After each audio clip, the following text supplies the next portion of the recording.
Welcome back to the Morning Show here on the Rise News. I am Adesoa Omorwan. I'm Rafal Yoseni. And I am Sheito Atigari. Now let's get into it. The quest to return to the December-January budget cycle has been a regular refrain in the national space. And the assent to the 2020 appropriation bill of 10.594 trillion naira yesterday by President Muhammad Buhari has indeed returned the country to the January to December budget cycle. It is the fourth time since 1999, but the earliest that the appropriation bill is signed in December. While the early budget process has been commended, economic analysts and the business community are skeptical over the ambitious revenue targets and the overall outlook of the budget. So, well, joining us now to have a concise and sectorial breakdown on the national budget is Seun Onigbinde, CEO of BudgIT. Welcome to the morning show, Seun. Thank you. Seun, we'd like to have a breakdown of this budget. Big number, 10.6 trillion. A sectorial breakdown, how's it going to go? I know we've not seen the fine details, we've not seen lots and lots of pages. Yeah. I think it normally goes like 500 pages. 3,000. 3,000 pages, even more than that, you know, when it finally comes up. But sectorial breakdown, let's talk about that. I mean, so if you look at the budget, it's not divergent from the philosophy of the APC administration, which is spend big on infrastructure. So you have big funds put into transportation, power, works and housing, and then you now have defense, then you now have education and health. So that's what you have as a key sectoral allocation. We have seen what we have seen, because I was joking with my team yesterday that the current budget is like a WhatsApp message, you know, sent as received, you know, it was signed as received. We practically don't think there were any changes from from the harmonized position of the National Assembly. I think that's the same one that was signed by the president. The adjustment is around 260 billion was added to the capital expenditure, which also has generated a bit of noise that those may be the padded component of the budget, but that is yet to be seen. But what we have seen so far is that close to 500 billion is put into works and housing, and plus another 300 billion is put into transportation, and also defense also gets a lot of fund. We're also yet to see what's going to be what the final outlook for the minimum wage would look like. I mean, we know that we're always doing around 1.7, 1.8 trillion as personnel costs for the federal government. We've done that in the last 8 to 9 years. So we have not even increased that figure since the time of Yaradua in 2011. Now, this is a major revision into the Nigerian, to the minimum wage. So we're looking at there's a projection up to 3.1 trillion now. So to move from 1.7 trillion to 3.1 trillion now. If the minimum wage is added? Yeah, if it's out there, and if all the old, because if the old negotiation with Labour goes through as they planned it to be, and that's going to kick off again in January. I mean, the minimum wage definitely will kick off in January, because if that doesn't happen, we might be flirting with strike in the new year. So, and you're going to look at debt servicing also rising. We now spend more on servicing debt than capital expenditure in Nigeria. We're going to service debt, and we're sinking funds for mature debts, 2.7 trillion naira. I have two questions for you. Now, first of all, a lot of people are rejoicing about the fact that we're able to sign our 2020 budget in December. Is that something that should be celebrated? And secondly, I want to talk about the journey of this appropriation bill through the legislature. You know, the add-on of this 260 billion naira that wasn't, like you said, wasn't even taken back to be reviewed or anything. Do you have any concerns about this? And I'm asking because Premium Times has released a very damning report talking about heavy padding as seen on this budget, especially after the ICPC report that was given that a lot of monies are hidden under capacity building and development projects through these lawmakers in their constituencies. I mean, so I'll start from the budget side. We have to respect and we have to appreciate what has been done, because our budget didn't have a plan. It was in April, May, or June. And we've been all along, and it looks like you can't properly, effectively plan. A lot of people feel that if the budget starts in June, the budget starts in June. It's a capital side of the budget that starts in June. The recurrent side of the budget does not start in June, because salaries had been paid from January. Those were going to be creditors that are due will not wait till June for payment to be made. So the part that suffers is the capital infrastructure. I mean, that can really accelerate the country. So now to harmonize those positions of having recurrent and capital start at the same time, it's something worth commending. And I think you have to do that. The other part of it is also look at and also audit. I mean, so we can have audit even follow the normal cycle, because sometimes you don't know if the budget starts in June and it ends May next year. Then when does the audit start, or even things around the certainty about payment for contractors. I mean, are we getting it this year, or we are going to wait till next year? And even the release of funds, what quarter is which quarter? So aligning to the calendar year is very effective. But there's also the second part of your question, where you're talking about the damning report by Premium Times. And I think this is the entire budget system in Nigeria is extremely faulty. I mean, Nigerian budget is more like a contract vending machine and less of a planning tool. Contract vending machine. Yeah, that's an interesting. Yeah, because what you see is that every single line item, I mean, you see in the budget, is an extension of a personal interest most of the times. I mean, that's what you get, and that's why you see a whole lot of people use nebulous item and nomenclature to insert items in the budget. So somewhere they say capacity building. You could even fly to Dubai and have a getaway with your girlfriends and say it's capacity building. I mean, you could say supply, so say research and development. So you see people, leave it to wild guesses to say, what exactly does this mean? And I feel, but we must also not forget that the budget itself is a statement of intent. I mean, it's a projection. So the discipline around budget implementation still lies with the executive. So you can pad it all you like. If we choose not to fund it, it's not our problem, because I think that's what the federal government has to do. We're going to face huge revenue challenges in 2020, as we have always faced. We're putting up a budget of 10.59 trillion. Our revenue in 2017, 2018, and even possibly in 2019, it's not going to be has not been above 4 trillion naira as federal government. So definitely, if we even do well in 2020, let's say there are miracles. Nigeria is a country of miracles, and we do 5 trillion. Let's even assume. Because oil prices doesn't even look good on the horizon. I mean, taxes were not growing more than 10 to 15% on an annual basis. Even if you do 5 trillion naira, you still have a gap of close to 5 trillion naira. So there's a chance. So there's going to be another deficit. Yeah, it is definitely. And that's why you see the whole push to go borrow. I mean, we're trying to borrow at once. We're trying to double our external debt in a 3-year period. I'd like to follow up from what you've just said now about the nebulous amount we're seeing in the budget, because once again, what was sent as appropriation is not what we are signing into law as budget. Your team is part of the constituency project tracker project, which we're launching today. Oh, really? Yeah. Interesting. So, I mean, from what you have seen so far, how justifiable are this additional amount we're seeing? What really are these constituency projects? I mean, these are not constituency projects, because the constituency projects statutorily get 100 billion naira, and it's always part of what the capital supplementation items. Sometimes they call it zonal intervention project. We call it constituency projects. And every lawmaker is given a bucket where you can nominate. So, and I think it varies based on your seniority and so how you have leadership in the House, you get more money, or in the Senate. But what we have seen so far is we've seen so many things. I mean, you see people who put the constituency projects in their own personal compounds. We've seen people who've turned ICT centers to their own personal cyber cafes.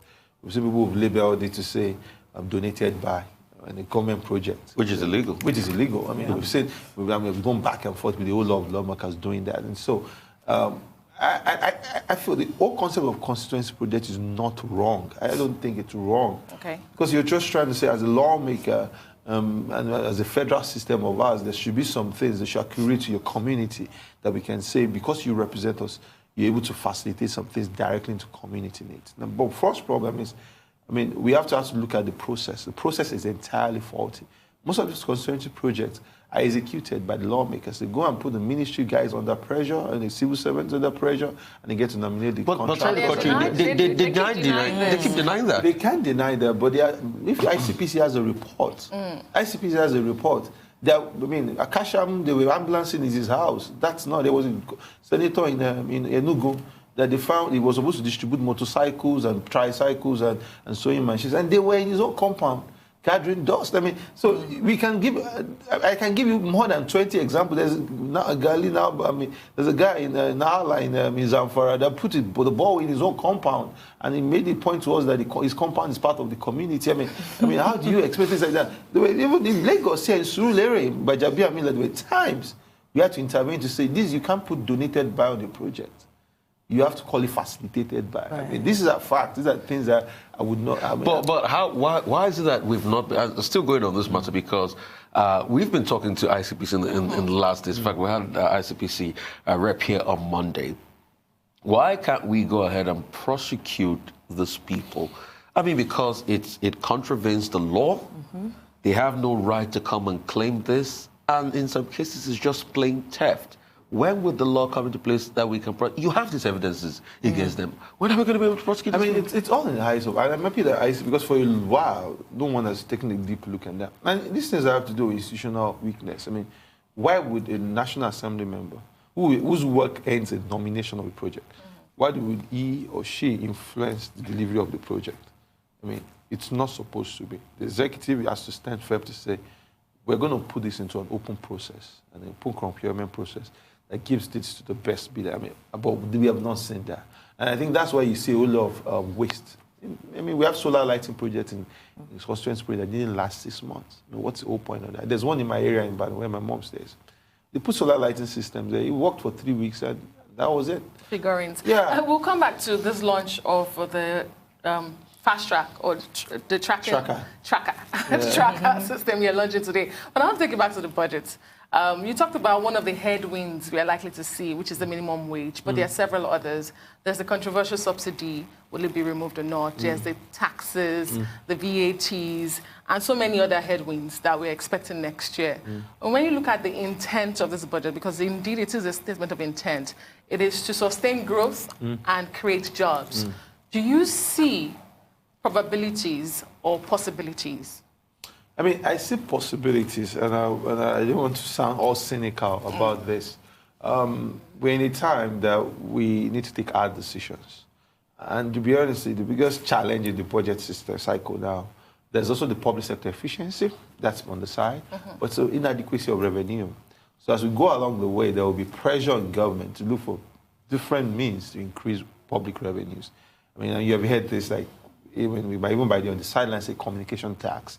That means your credit or your data plan would be taxed in some sort of way. You've heard things around. But I heard one yesterday that even the people who are placing bets, who are doing this, all these betting systems, there was going to be taxing those bets. I mean, so somehow government is finding a way to just cobble things together because really we are in dire need of revenue.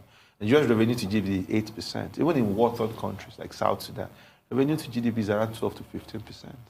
So we really extremely weak. And also it's not divergent from the size of poor people we have, because if you have to have something before you can be taxed.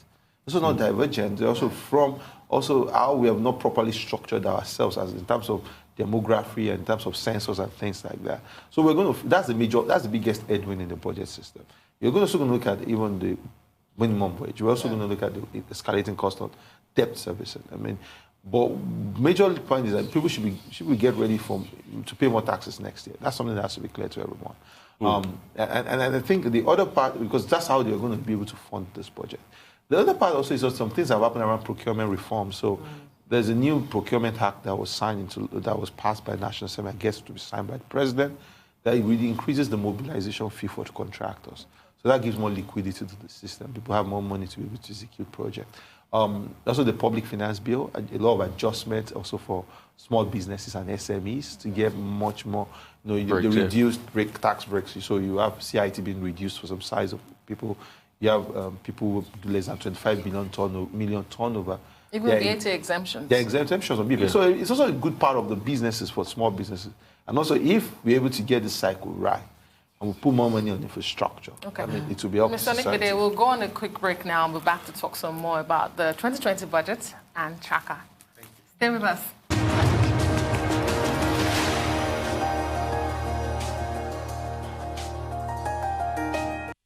Right, welcome back to the morning show here on Horizons. We're talking about the budget breakdown. We've got Seun Onigbinde from Budget here. I just wanted to beam the searchlight even more on the debt service ratio. I've been studying those numbers a lot. And I see it keeps increasing. Yep. And the current 30 billion that's about to be borrowed, a dwindling foreign reserve. And I'm quite shocked. And it's quite evident that the rate at which a foreign reserve is getting a hit It's quite much. So it's so much now that it's gone beyond the 40 billion mark now. It's tending lower. The challenge is this, and Nigeria has an existential problem. And that problem is that it doesn't mainly sell anything else to the world, apart from oil. So when oil prices are high, you are in a lot of abundance. And when oil prices are low, you go back into recession. And if you look at the state of our foreign reserve as it is, there's a huge chunk that is from foreign portfolio investors.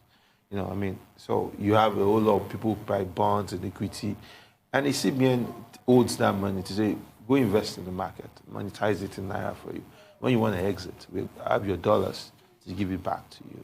Now, at that point, if those guys are trying, there's an IMF report recently that says that fund is up to $18 billion. So if you take that from your reserves, how much is left? And you also have swaps that we have done with local commercial banks, which means CBN giving them naira and possibly taking naira off them, especially most of the banks that have foreign affiliation. So some way, there's no transparency to understand the true reserves that the federal government of Nigeria, or the Federation of Nigeria, if I put it properly that way, actually owns.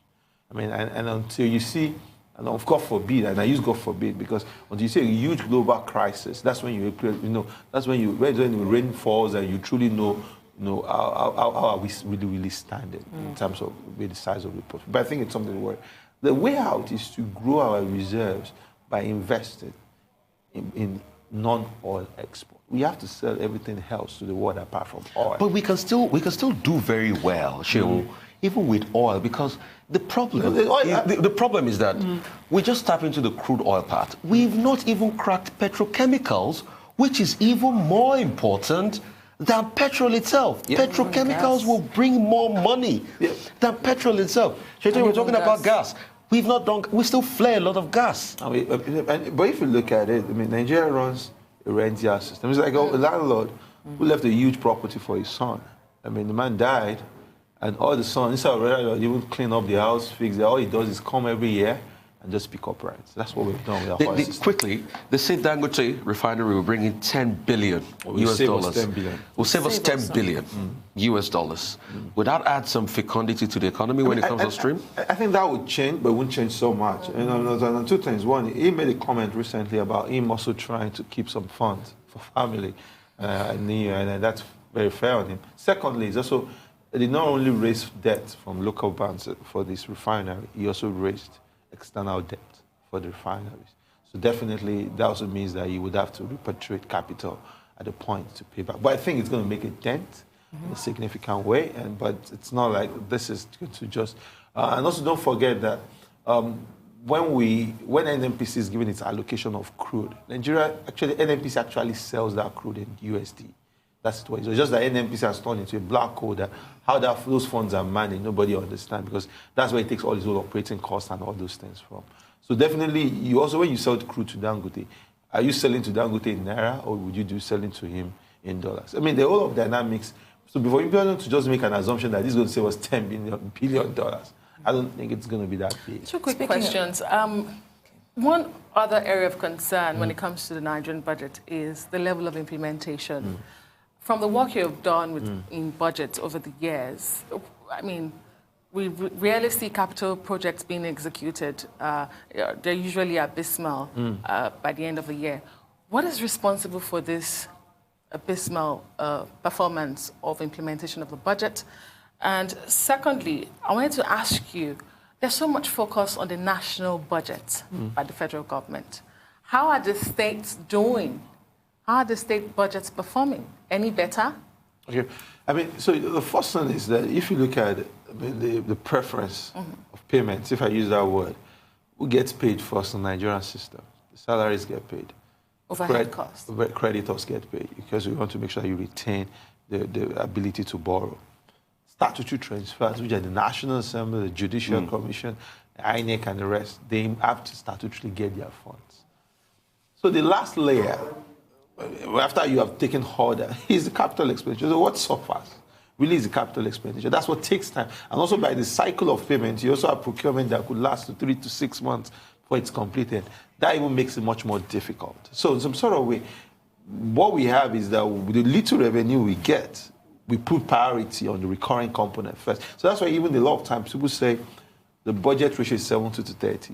A lot of times, by the time you come to the actual expenditure, you're looking at actually 90% recurrent spend, 10% spent on capital expenditure. That's the reality you see in Nigeria of today, in terms of funds. So that's the first problem, is about we have not found a way to ring-fence funds or capital expenditure. We have to be honest with that. And this is why you see people like Norway, UAE, they said the money from oil is an intergenerational fund, which means that this oil money, we have to preserve it, not just for ourselves, but for the future. So they use taxes to run the current, because we're taxing each other to solve our problems. So you pay salaries and establish debt. But for the money that we're going to use to fix infrastructure, a road that should last 10, 20 years, a water system that should last 15 years, that's something that we can use capital for oil money to do. But what we did, what the Constitution permits, is you put all the oil money in the Consolidated Revenue Fund.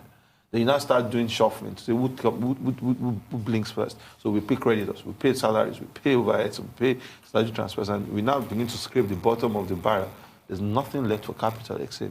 And then for the second question around state budget, the challenge is that you pay more attention to the federal, but the whole of the state is as big as the federal government itself. So when you say, when you look at 10.59 trillion, the entire budget of Nigeria is close to, like, if you are local government and state government, you're doing around 25 trillion naira. I think it's important that we pay more attention to the state, but for most of the states in Nigeria, they are grossly weak. They are not production centers, mostly. They are consumption centers. Everybody's coming to the central to say, what can I take?